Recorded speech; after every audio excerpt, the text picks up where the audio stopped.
Yeah. All right. Hi, I'm Laura Gentry, and I am a member of the Technology and University Libraries Committee and will be serving as your moderator today. And we were really excited to bring in Ben Lee. If you've ever used Chronicling America or done newspaper research, you're going to be super excited with all the research he's done and shown how technology is really changing the way we use and research with newspapers. So Ben Lee is a third-year PhD student in the Paul G. Allen School for Computer Science and Engineering at the University of Washington, where he studies human AI interaction with his advisor, Professor Daniel Weld. Previously, he was a 2020 Innovator in Residence at the Library of Congress. Ben has also served as the inaugural Digital Humanities Associate Fellow at the United States Holocaust Memorial Museum, as well as a visiting fellow in Harvard History's department. He is currently a National Science Foundation Graduate Research Fellow. So how this is going to work is Ben is going to start presenting, and you're going to come up with questions along the way, and we just ask that you place them in the chat. And at the conclusion of this session, my colleague Samantha will go over them and feed them to Ben, and he will have a chance to respond. So welcome again, and we're excited to have you as Ben starts his presentation. So Ben, take it away. Perfect. Thanks so much for the introduction, Laura. I really appreciate it. And it's really nice to be here today. I really appreciate the invitation. And so today I'll be talking about Newspaper Navigator, reimagining library search and discovery with machine learning. So this work is very much in collaboration with my advisor, Dan Weld, in the Paul G. Allen School for Computer Science and Engineering out at the University of Washington, as well as on the Library of Congress, in particular the LC Labs team under their Innovator in Residence program, as well as the National Digital Newspaper Program and IT Design and Development at the library. So with that, here's a brief outline of what I'll be discussing today. I think I'm going to start off with an introduction to Newspaper Navigator, the project more generally, and then move on to the data set that we made. Then turn to a demo of the search application that we launched a couple months ago. Then sort of broaden the scope and turn to the implications of the project for my home field of computer science and more broadly the digital humanities. And then lastly, we'll take a broader survey of machine learning for library search and discovery and look toward the horizon of what is coming in the future. And with that, then we'll turn to questions. I'm going to hope to keep this to about 40 minutes or so to leave us with ample time for questions. So definitely please feel free to drop questions in the chat. And I think I'm particularly looking forward to the discussion portion. So with that, I'm going to go ahead and dive right in. So Newspaper Navigator is built on top of Chronicling America, which is a database of about 17 million digitized historic newspaper pages from across the US. Generally speaking, content is contributed by libraries and other donors across the US at the state level. And in particular, it's produced by what's known as the National Digital Newspaper Program, I might call it NDNP for short, which is a partnership between the National Endowment for the Humanities and the Library of Congress to digitize historic American newspapers. A couple of salient points about the database. So all of the pages are in the public domain, making it this really vast and rich resource for the American public and beyond. And moreover, it supports API and bulk data access. It's really robust to this, and Newspaper Navigator in particular was really dependent on the existence of the ability to compute against the collection at scale. And so I just wanted to highlight that, one, in case anyone else is interested in doing computational projects, but also just to say thank you and give notes to how wonderful the computational infrastructure related to the project is. So in terms of the geographic coverage of Chronicling America, it currently covers 47 states plus Washington, D.C. and Puerto Rico, shown by this map of geographic coverage. I just like looking at this at the county level, one, because it gives us a sense of how many of these newspaper titles are local, and also it gives a sense of how many counties in the US are covered in one way, shape, or form by Chronicling America. In terms of temporal coverage, it spans from about 1789 to 1963. You'll see the critical mass is from about 1875 to 1925 or so. The precipitous drop in 1922 to 1923 is just purely based on US copyright law and what falls in the public domain. But taking the scale into account, even for pre-1875 pages, we're looking at about 1.5 million. And so it's really possible to study any portion of American history, or at least any temporal portion, using Chronicling America. Of course, talking about it just in terms of geographic or temporal coverage, I think shortchanges it a little bit. Here's a wonderful visualization made by my colleague Nathan Yara-Savage of NDMP, showing the number of non-English pages in Chronicling America. And this representation, I think, starts to give us a sense of just how heterogeneous the collection is. And so if we visit chroniclingamerica.loc.gov, you'll find newspaper pages such as these. And these, of course, are high resolution scans digitized primarily off of microfilm. And so I believe these pages are from about 100 years ago as of April. And so I'm showing this representation just to give a sense of the kind of data that we find within Chronicling America proper. So in particular, there's this high resolution visual or image plane representation, but then there's also the underlying optical character recognition or OCR view as well.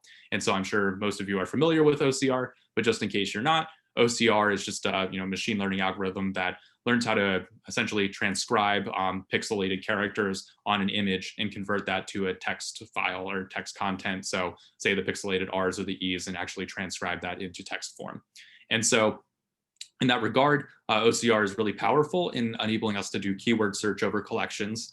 And as opposed to just being able to search over newspaper titles or by date of publication, keyword search, I think, really unlocks Chronicling America for a wide range of uses by the American public, from genealogy to in the classroom to, of course, historians across the country. And so I like to think about Newspaper Navigator as doing something analogous, except instead of being for the textual content, we're instead focusing on how we can unlock and serve the visual content in Chronicling America. So Newspaper Navigator, I would say, most directly inherits from Beyond Words, which was a crowdsourcing initiative launched by LC Labs in 2017. It was actually the first staff innovator in residence project by Tong Wong. And Beyond Words had the goal of engaging the American public through the rich visual content in the World War I era pages in Chronicling America. So in particular, volunteers were asked to draw bounding boxes around 5 different types of visual content. These included photos, illustrations, maps, comics, and editorial cartoons. Then after drawing these bounding boxes, they were then asked to note down the caption, indicate the artist, and actually flag the category as one of the 5 on the right. And there's a third verification step here as well. But generally speaking, the crowdsourcing initiative has been wildly successful. In fact, it crossed the 10,000th annotation mark earlier this spring. And so I think this really speaks to the ways in which this has resulted in a fascinating derivative data set that I'll speak to in a minute, but also I think more importantly, showing how Chronicling America and digitized newspapers can be a great way of bringing all sorts of people to cultural heritage institutions, in particular here at the Library of Congress. A couple of things about the workflow in Beyond Words that I'm going to highlight primarily because they're of relevance to Newspaper Navigator. So in the workflow, the volunteers were actually asked to draw these bounding boxes to include all of the relevant textual content on the page. So for example, drawing a bounding box around a photo, the volunteers were asked to include the title and caption as well. With the idea being that then in the transcribe step, instead of having the volunteers transcribe from scratch, the text falling within the bounding box as identified within the OCR was then surfaced as an initial caption to then be fixed or corrected, with the idea being that dirty OCR is a bit more efficient to clean up than it is to start from scratch. And I raise this for reasons I'll get to in a minute. But taking a look at some of the visual content that volunteers identified, here's a collage I put together. This, when I found the project, really grasped me. In particular, I had primarily thought of newspapers as a pretty text-heavy source, but seeing this rich visual content really challenged my notions and made me really rethink the kinds of questions we can begin to ask with newspapers, especially if we look at it from the perspective of visual culture. And so when the call for concept papers came out through the Innovator in Residence program at the Library of Congress last summer, my mind jumped to Beyond Words, one, because of the rich visual content itself, but two, also putting on my machine learning hat, I saw these thousands of bounding box annotations as perhaps the source of training data that we could use to try to train some machine learning model to automate the extraction of this visual content. And here the goal certainly was not to replace Beyond Words and the wonderful crowdsourcing or community role it played, but rather to think about how we could do this at a larger scale and then try to serve data sets and to all sorts of different communities within the American public.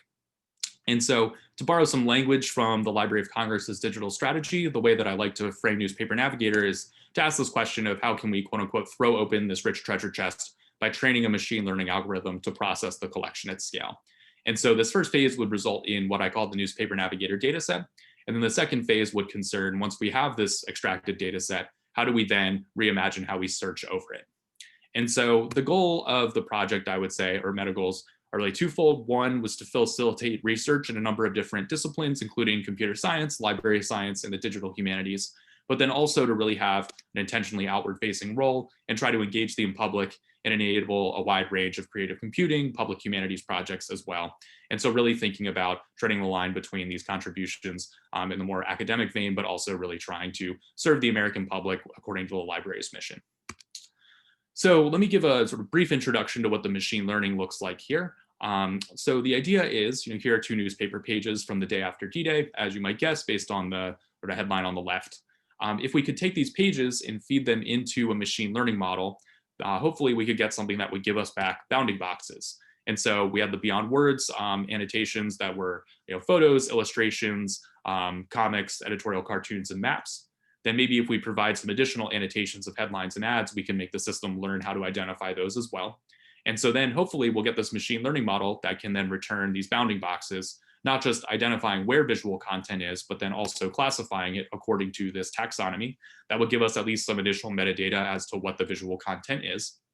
But then we can actually leverage that trick from beyond words, go into this underlying Metsalto OCR to extract the relevant textual content associated with each bit of visual content identified. And this gives us some sort of noisy textual metadata describing each image as well.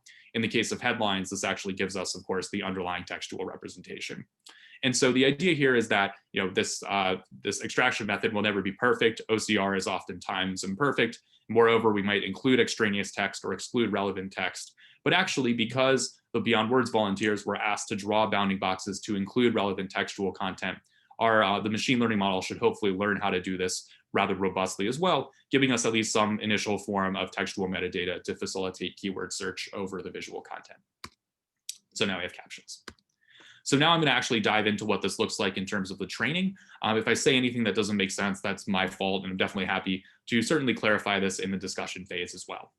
But the idea here was to leverage Detectron 2, which was Facebook AI Research's latest image recognition library as of the fall of 2019. And they have what is known as a model zoo, which contains all of these machine learning models that have already been trained to do various tasks. So in particular, I pulled down one with a faster RCNN backbone, the name of which is irrelevant, but it had been pre-trained on what's known as Common Objects in Context, or COCO for short, which is a pretty standard benchmarking data set for object detection, which I'll speak to in a second.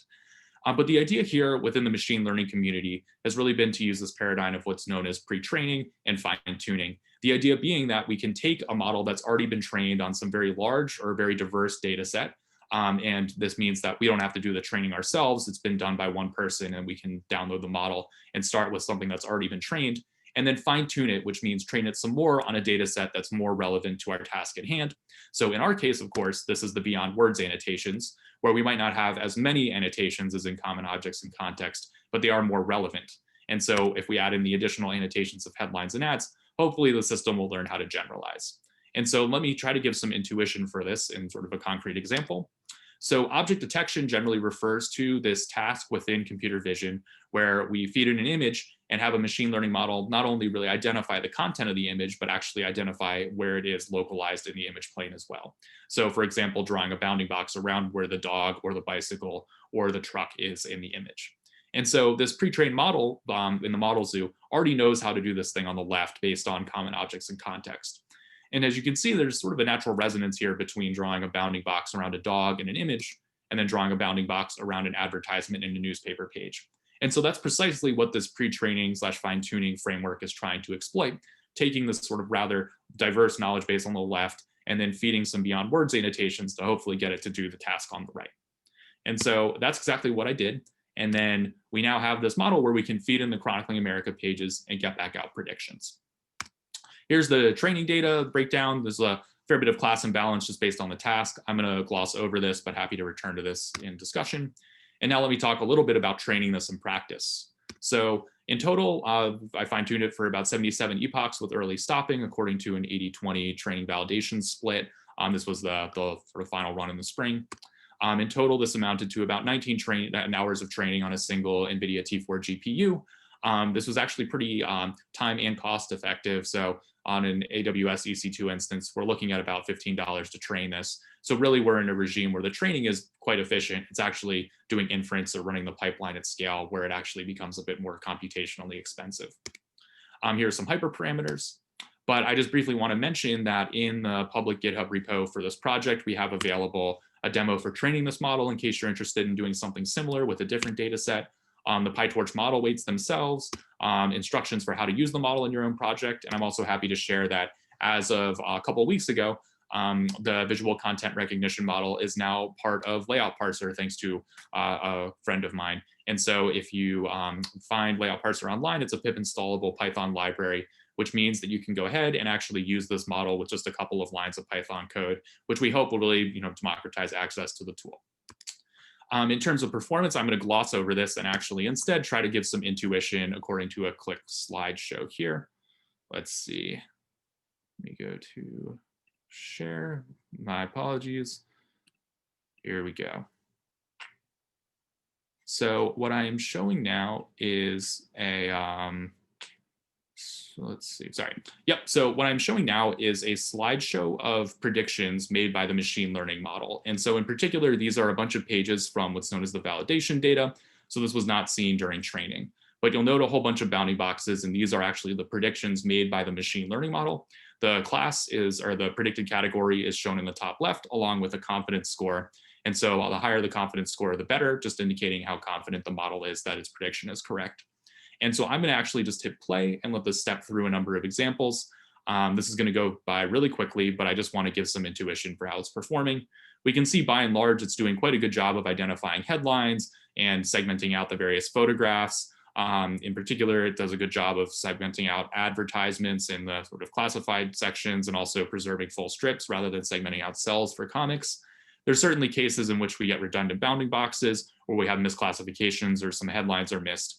But really seeing how well this was performing initially in the winter was a real inflection point in the project and making me realize that the data that we were getting out was certainly high enough quality that we could really think about serving these derivative visual content data sets to researchers and to the American public for all sorts of projects.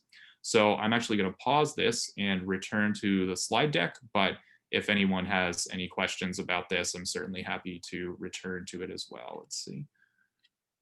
All right. There's my slide deck. Perfect.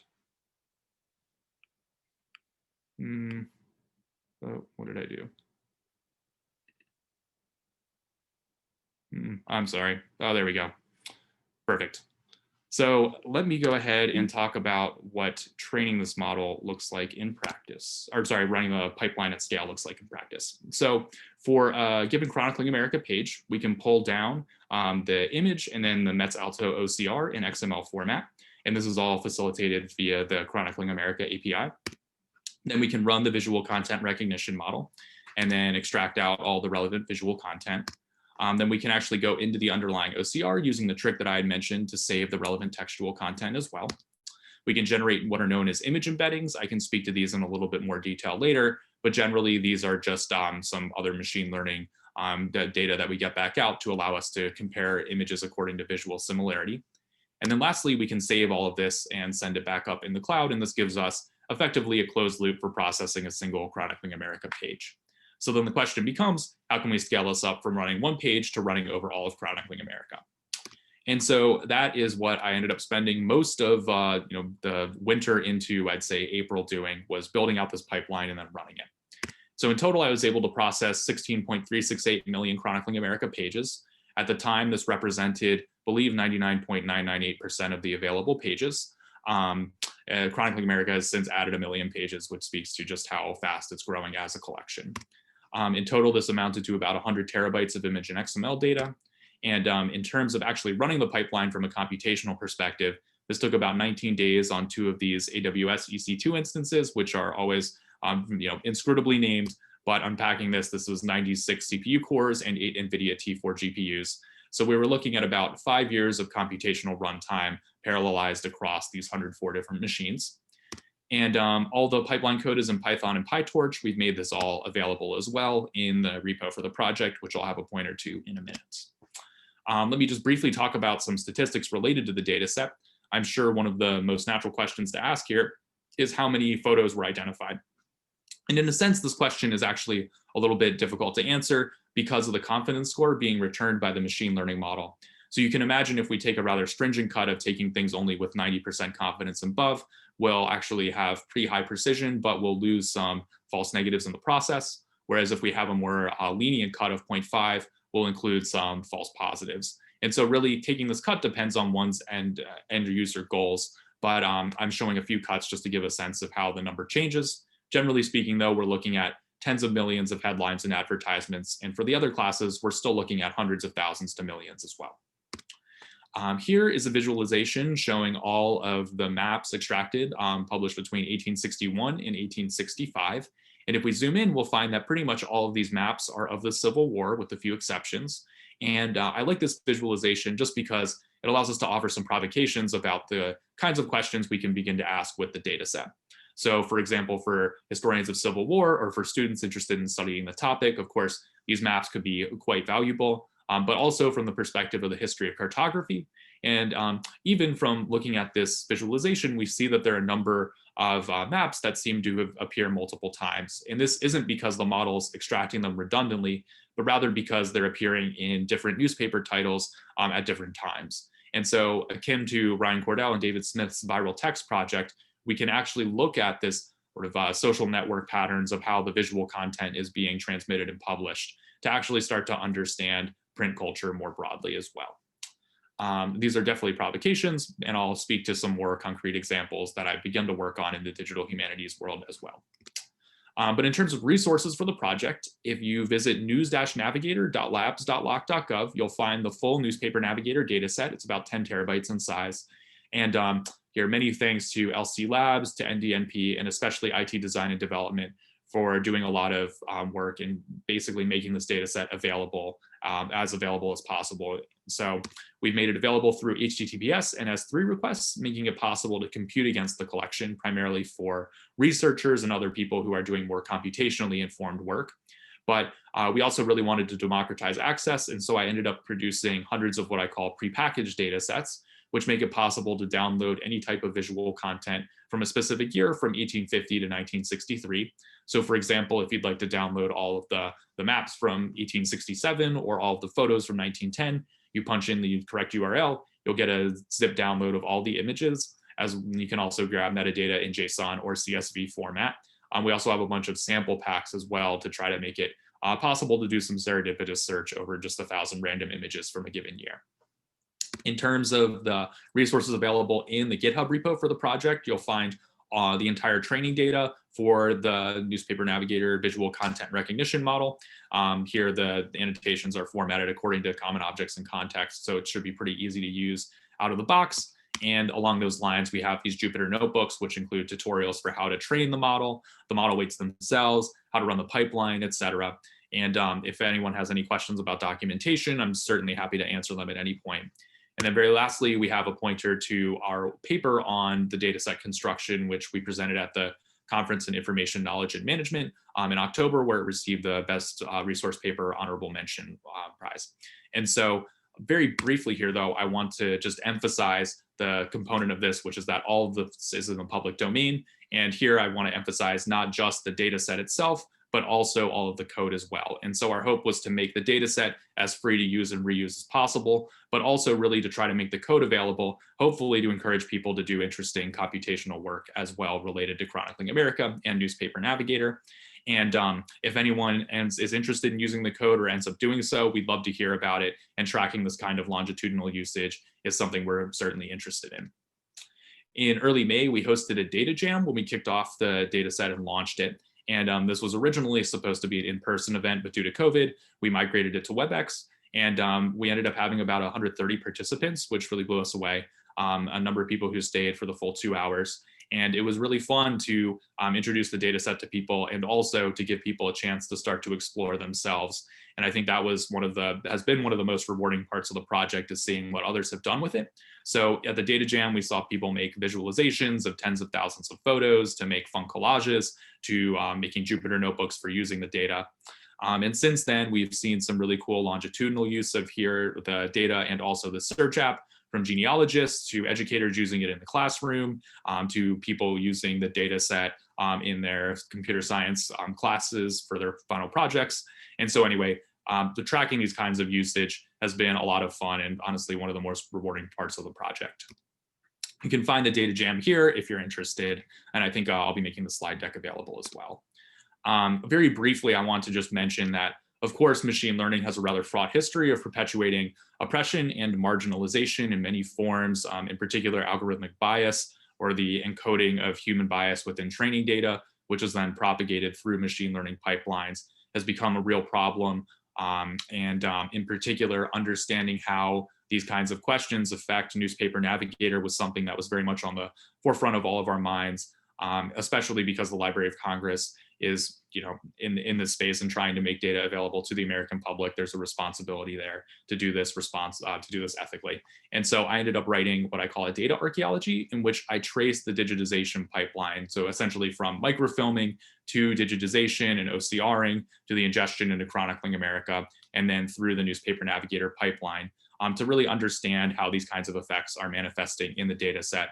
To do this, I picked these 4 reproductions of the same image of W.E.B. Du Bois as reproduced in Black newspapers in Chronicling America, and effectively try to understand how the microfilming process, which has been documented, of course, has a component of erasure built in which it washes out skin color, and how that then manifests downstream in the machine learning recognition was a critical part of this project. So this is available through the search app. I can drop the link here in the chat as well. But really our hope here was not just to make this available to people who are aware of these kinds of questions, but really to offer it to people who might be landing on the project who have never heard of these kinds of questions before, just to give them an opportunity to reflect. But now let me turn to the search application for Newspaper Navigator. So as I had mentioned, the first phase of the project was really concerned with how we produce the data set. And the second phase then became, now that we have the data set itself, how can we really facilitate people to be able to search over the collection according to their very specific search needs or expectations? And here, really, we're thinking beyond, we're just serving these prepackaged data sets, but really trying to build out a search user interface to facilitate this with keyword search, and also from the perspective of my own research, providing new affordances for search. And so in late September, we launched a search user interface for 1.5 million photos from the data set. These 1.5 million photos are essentially all of the photos identified in Chronicling America from 1900 to 1963 with confidence scores above 90%. And from the sort of new search affordance perspective, the goal here was to empower users to train what I call AI navigators to retrieve visually similar content. I'll demo this in 1 second. But the idea here really is to expose the machine learning to the training to the user and make this very transparent. And then also training and predicting on all 1.5 million photos takes just a couple of seconds. The goal here being really to try to emphasize this interactive component in interactive machine learning. I understand that what I just said might be a little opaque, so let me actually give a quick demo of what the search application looks like. So let's see. My apologies. There we go. Oh, am I sharing? I'm sorry for the back and forth here. There we go. All right, great.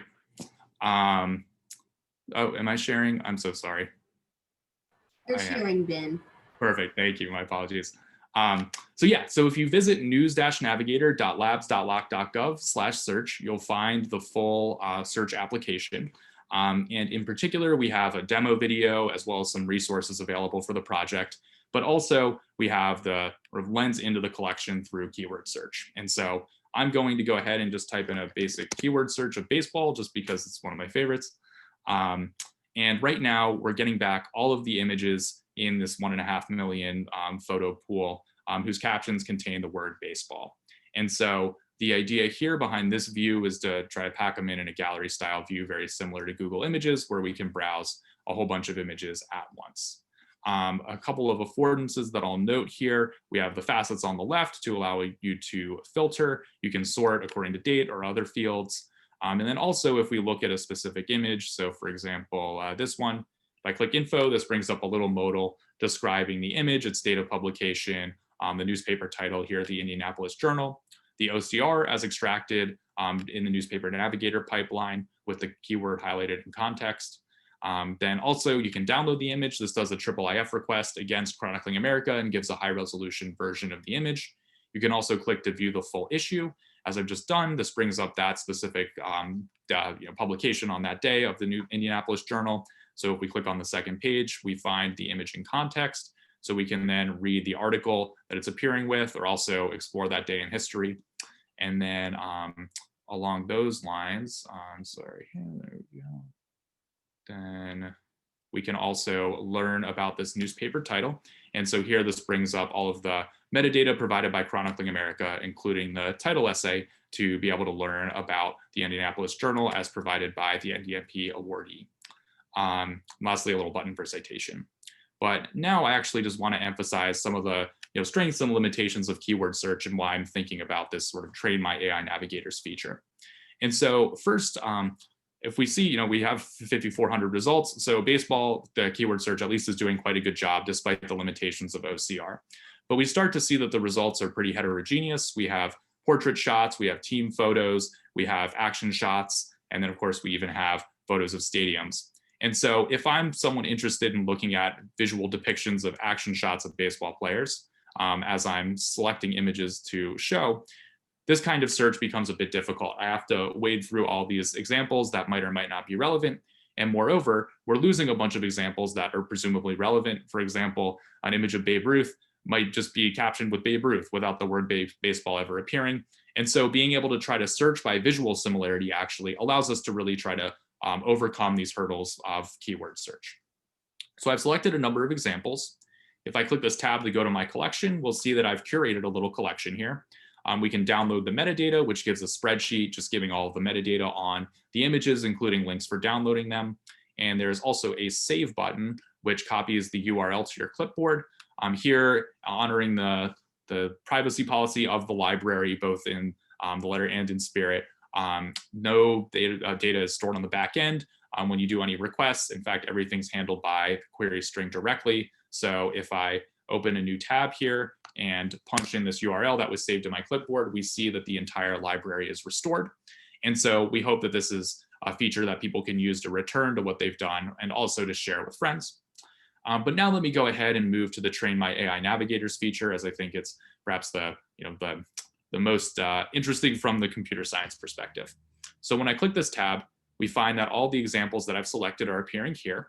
Only one is actually highlighted currently. And what we're finding on this right panel are all of the images that are being returned according to being most visually similar to the example selected on the left. And so this is done by the machine learning model using what I mentioned, those image embeddings. And so as we can see, we're getting some examples of baseball players, but also a bunch of examples that are not quite relevant. So I'm going to actually go ahead and call this baseball players. Then let me first select the other examples. And also, if we highlight over these examples, we see that there's an opportunity to add a plus or a minus, which basically says whether we want the AI Navigator to find images like this one or to avoid images like this. So of course, for baseball players, we're going to want to give some pluses. But then for non-baseball players here, we'll want to give minuses. And so really, we can think about this on the panel as an intuitive representation of what we want and what we don't want. And we'll note here that this button to train my AI Navigator is now showing up in bold. And when I click this, the system is actually being trained. A machine learning model is training on the positive and negative examples, predicting on all 1.5 million photos, returning them according to which ones are most similar, being most captured by this concept. We can see even after one iteration of training, this is doing quite a good job of identifying baseball players. And so now if I return to the search panel, then we'll find this baseball player's navigator showing up on the left. You can think of this very similarly to a facet. So I click it, and now it'll re-rank the search results according to how much visually like a baseball player the image is. And so now in this view, we can, of course, do all of the fun things like going to learn more about this specific image, etc. But then also we can combine this kind of visual similarity search with keyword search as well. So let's say I'm interested in finding examples of Yankees. I can type in Yankees. And then hopefully what will happen is I'll get back the most baseball player-like images of whose captions contain the word Yankees. Put a bit more succinctly, hopefully we'll get examples of Yankees. Sometimes this works. Sometimes we get a few random images in there, but we'll see what happens. So here we go. Here's an example, manager Huggins from the Yankees. We can see some players with the Yankee logo on their uniforms. And so it actually seems like combining these search affordances has actually allowed us to really narrow down to action shots of Yankees in particular. So I'm going to go ahead and return to the slide deck here just in the interest of time. But I will mention again that you can find let me turn on closed captions. You can find the full the search interface at news-navigator.labs.loc.gov/search. Now let me sort of broaden the scope of the talk here and turn a bit to Newspaper Navigator and my own dissertation research within within computer science proper. So the idea that I'm exploring here is what's known as open faceted search, as my advisor and I are calling it. And so to give some contextualization here, this work falls within the domain of human AI interaction, which thinks about applying machine learning or AI, but not from the perspective of improving various precision or recall or accuracy on a specific data set, but rather trying to understand how the human is interacting with the system and sort of take stock of the broader human AI system. One example of this that people often think of is in medical diagnosis. It doesn't really matter how well a machine learning model is doing. What matters is how the doctor then chooses to use the corresponding predictions. In the case here, though, within exploratory search and the kinds of questions that we think about in the context of the library, of course, human AI interaction is crucial because humans are interacting with these search systems, which are largely powered by machine learning. And so the user, of course, is the one who defines their own search needs and expectations. And so really trying to be able to do concrete user studies where we put people in front of these systems and see how they're using them is quite crucial. So the idea behind open faceted search is to leverage this idea of human AI interaction to try to extend faceted search. I'm sure many of you are familiar with the idea of faceted search, considering it's so crucial to library discovery systems. But generally speaking, faceted search refers to search interfaces that provide metadata for all sorts of items across many different dimensions. So for, say, a library discovery system, this might be the type of media, the date of publication, the author, the publisher, the subject, etc. This also can be seen on e-commerce sites, etc. And the idea being that we can then filter by keywords or also select facets to try to drill down on specific things we're interested in. There's been a lot of good work over the past 25 years that has shown that faceted search really does support exploratory search needs in many different contexts. But there is one central limitation to faceted search, which is that it requires us to define a facet taxonomy in advance. So specifically what dimensions or attributes we want to be searching over. And then also we must apply them to the collection before deploying the search system. So the idea behind open faceted search is really to try to extend this and ask how we can empower users to define their own facets. So according to the examples that I just shown, being able to use these quote unquote AI navigators to try to allow users to define the kinds of content that they're interested in can be a real win, especially if there are sort of visual features that we're trying to define that we might not be able to articulate via existing facets. And so the demo that I just showed performs at scale. We're talking millions of images. And so the continuation of this work within the computer science field is to figure out how to build out affordances for open faceted search and try to deploy these systems to really be able to extend the ideas of faceted search in an open way. You can find more details about this at this QR code or this paper that I'm showing, which is a short demo paper that I presented at WIST Human Computer Interaction Conference in October. Now I just want to briefly turn to Newspaper Navigator and the digital humanities and speak to a couple of collaborations that I'm currently involved with. So the first is with a number of wonderful scholars, including Jim Casey, Molly Hardy, Joshua Ortiz-Bacco, and Sarah Salter, to really try to ask how Newspaper Navigator can help us to see editors. And so what do I mean by this? Here are a couple of front pages from the Opelousas Courier from Louisiana in Chronicling America. On the left is 1872 and the right is 1908. And in particular, the visual content has sort of evolved throughout time here, or I should say the mise en page, but we do sort of find characteristic locations of, say, headlines or photos or advertisements. So here are all the front pages from 1907. And we can start to see that if we sort of look by eye and scan across these pages, that the headlines are appearing in certain places, the photos and the illustrations and the advertisements are also appearing in pretty standard places.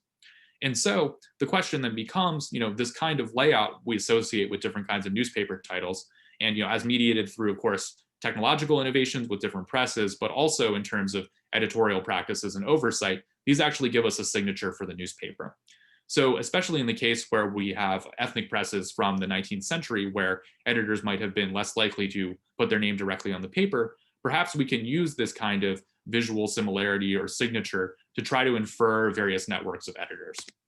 And so using Newspaper Navigator data, we can actually quantify this in a bit more, in terms of looking at, like, say, heat maps of where visual content is appearing. So here I'm showing a heat map of advertisements appearing on the front page of the Opelousas Courier from 1870 to 1909. So each one of these boxes or pages, quote unquote, corresponds to locations of advertisements, which are stacked on one another in light blue, normalized by the total number of pages. And we find that there are some characteristic locations of where we see advertisements appearing on the front page. So for example, from 1900 to 1907, we see this pretty prominent band on the right side of the page corresponding to where advertisements tend to appear. And so when I talk about this kind of visual signature, we can actually try to quantify this and then also do metrics where we compare different newspaper titles to identify how visually similar or dissimilar they are. Then lastly, I want to turn to another collaboration with my colleague Devin Narr at the University of Washington to understand how Newspaper Navigator can help us to study Ladino newspapers. So here is an image from Lavara, which is perhaps the most prominent Ladino newspaper published in America in the first half of the 20th century. It was published out of New York. And just to give some context for Ladino, Ladino is the language of the Sephardic Jewish people, similar to how Yiddish is the language of the Ashkenazi Jewish people. But just as Yiddish is a hybrid between German and Hebrew, Ladino can be thought of as a hybrid of Spanish and Hebrew. And so what I'm showing here when I zoom in is what the actual Ladino text looks like on the newspaper page. We see that it is, of course, this Hebrew Rashi script. And this actually presents a rather challenging set of questions for OCR algorithms, because they tend to interpret the Hebrew or the Rashi script as the Hebrew language, because the phonetics, of course, here are Spanish, but are then garbled by the OCR engine. And so there's actually this rather, I think, insidious erasing effect of which languages OCR prioritizes. But in the case that we have here, sort of in a pragmatic sense, it's very difficult to study Ladino, digitized Ladino materials using OCR precisely because of its poor performance on the language. And so with Devin, I've been thinking about how we can try to use Newspaper Navigator to allow us to really try to study these Ladino newspapers at a scale that we haven't been able to do before, in particular by looking at the visual culture. So here are a couple of pages, and I like this just to show how diverse the visual content is in Lavara and beyond. And so with this work, I processed about 7,000 pages of Ladino newspapers from the Sephardic Studies digital library at the University of Washington. And so now we're working on analyzing this as well. With that, I want to just broaden the scope here and talk a bit about machine learning for library search and discovery as I wrap up the talk. So just taking a landscape of what machine learning looks like within libraries, I think there's really a rich genealogy of work here that foregrounds machine learning within libraries and more generally cultural heritage institutions. This takes sort of two perspectives. One is applying machine learning to cultural heritage collections. Newspaper Navigator is just one of many projects in the space, going back, of course, all the way to OCR and beyond. But then also on the flip side, there's a ton of great work here that focuses on engaging critically with machine learning as informed by library and information science. Sophia Noble's Algorithms of Oppression, I think, is a fantastic example of this. But I do want to just very briefly mention some resources available for people interested in exploring the space of machine learning in libraries. Ryan Cordell wrote a fantastic report called Machine Learning in Libraries, a report on the state of the field for LC Labs. He does a wonderful job of looking at the history of this space and also highlighting a number of existing projects. LC Labs and the Digital Strategy Directorate at the Library of Congress have an event summary for the Machine Learning in Libraries Summit that I was fortunate enough to attend last fall. And this report also highlights a number of important questions moving forward about operationalizing machine learning in the library space, and also summarizes a number of existing projects. And lastly, Thomas Padilla's Responsible Operations, Data Science, Machine Learning, and AI in Libraries. It's an OCLC report, is fantastic and does a really great job of highlighting a number of guidelines for responsible practices in this space. So if you're interested in this kind of work, I highly recommend checking out any of these or all of these reports. And now I want to look out toward the horizon and just ask what this space will look like moving forward and what I hope the role libraries will play within machine learning are. So of course, machine learning has a lot to offer for libraries, but I'd like to really challenge this and think that it's a two-way street. Libraries offer just as much for machine learning.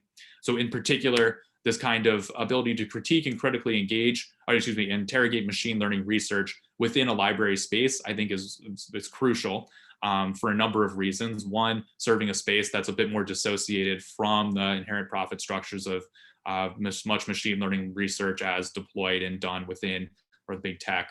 But also, libraries, of course, have a rich history of foregrounding privacy and also of offering alternatives for search and discovery. And so for these reasons, I think libraries can really lead the way as we move forward and think about machine learning in this space. And so really, I do want to emphasize that it should not be thought of as how we can bring machine learning to libraries, but rather how libraries, I think, serve a really critical role moving forward within machine learning writ large. So with that, I just want to say thank you to an enormous number of people, both at the library and beyond. So my advisor, Dan Weld at the University of Washington, and then a host of external collaborators. In particular, I would really like to highlight everyone who has made Chronicling America and Beyond words possible. Newspaper Navigator is just one step in this incredibly rich lineage of newspaper work that the Library of Congress and the NEH has been funding and endorsing and pushing ahead on for decades now. This work is supported by a National Science Foundation Graduate Research Fellowship, the Library of Congress Innovator in Residence position, and lastly, the Richard Wilner Memorial Fellowship under the University of Washington's Jewish Studies Graduate Research Fellowship program. With that, I do want to say, please feel free to reach out to me at any point. Here's my email and also my Twitter handle. And I'd love nothing more to have further conversations or about this work. And lastly, I do want to mention that we have a feedback survey. It would be wonderful to hear your thoughts on the talk, what went well, what could be improved for future tech forums as well. And here is the link and the QR code. I believe it'll be dropped in the chat. But with that, I'm going to go ahead and turn it over to questions. So thanks so much.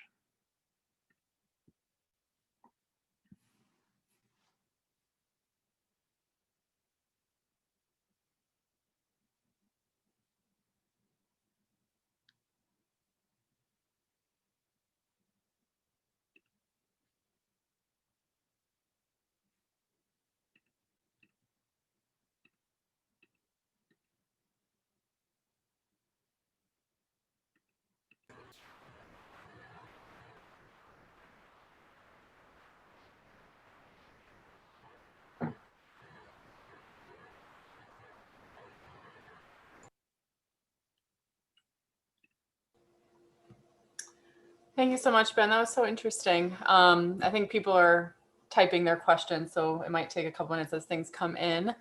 Our first question, though, was what technique is used to determine similarity with the open facet search?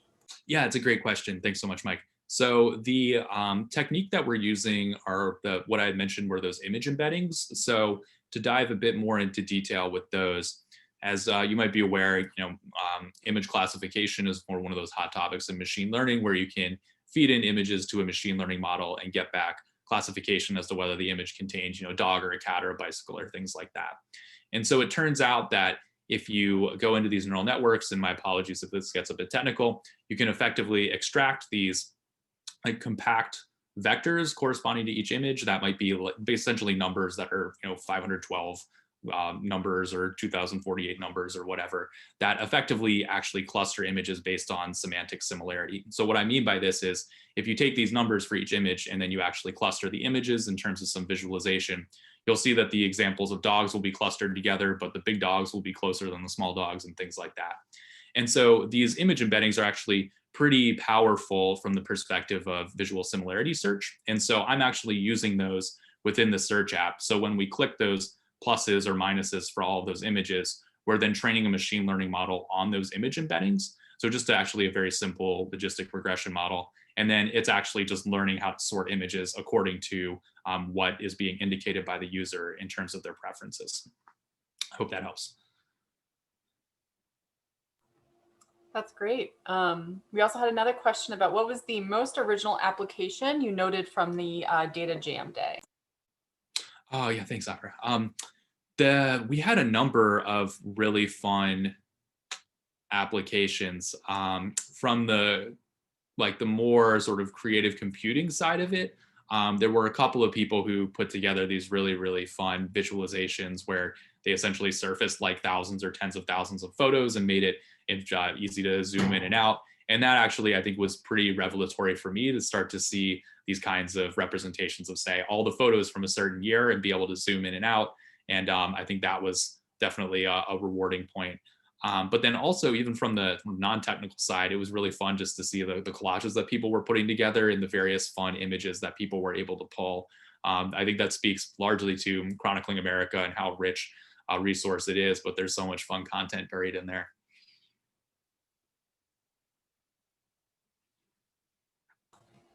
Thank you. That's so interesting. Someone did ask a question about when the recording will be available. Afra, you may know more than I do, but normally I think ACRL sends it out within 48 hours. You get a link in your email. Yeah, I'm not sure if Eloise can speak to that. I usually receive the link from her, so I'm not sure if she's still on the call, but she may be able to provide more information. But oh, Eloise, do you have anything to add?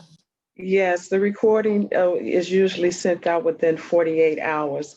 If you have any slides that you want me to share with the recording, please be sure to send them to me via email. Sure thing. Sounds great.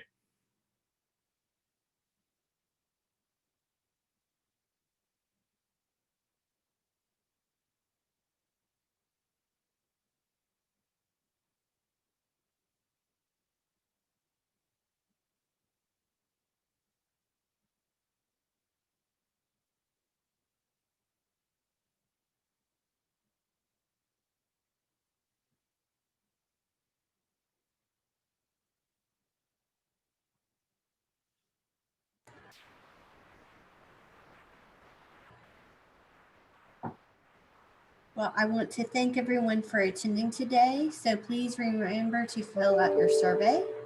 And don't forget that there will be a recording available soon that will be sent to your email. And be sure to share with all your interested colleagues and contact Ben with additional questions that you may have that you think of as soon as you start playing around with the Newspaper Navigator. And thank you so again. much.